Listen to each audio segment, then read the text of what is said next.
Praise the lord, హల్లెలూయా. ఈ వాగ్దాన శుభోదయం అనే కార్యక్రమాన్ని వీక్షిస్తున్న దేవుని బిడ్డలందరికీ వందనాలు.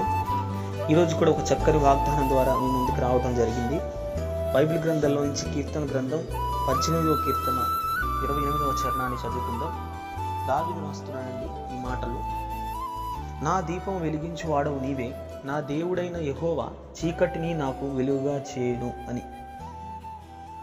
దావీదుకి అర్థమైంది, తన చీకటి నుండి బయటపడే మార్గం, తన చీకటి కోరల్లో నుండి వెలుపలికి వచ్చే మార్గం అర్థమయ్యి దేవుణ్ణి వేడుకుంటా ఉన్నాడు. ఏమని వేడుతున్నాడంటే, నా దీపం వెలిగించువాడవు నీవేనయ్యా, ఇదిగో నాకున్న ఈ చీకటి, నాకున్న ఈ అంధకారాన్ని వెలుగుగా చేసేవాడు నీవే అని చెప్పి దేవుణ్ణి కోరినప్పుడు చీకటి లాంటి తన బ్రతుకుని దేవుడు అనేకులకు గొప్ప వెలుగుగా చేశాడు. కాబట్టి ఈ మాటలు విన్నాకైనా ఇదిగో ఇప్పుడైనా మీరు సరిచేయబడతారని తెలియజేస్తూ ఉన్నా.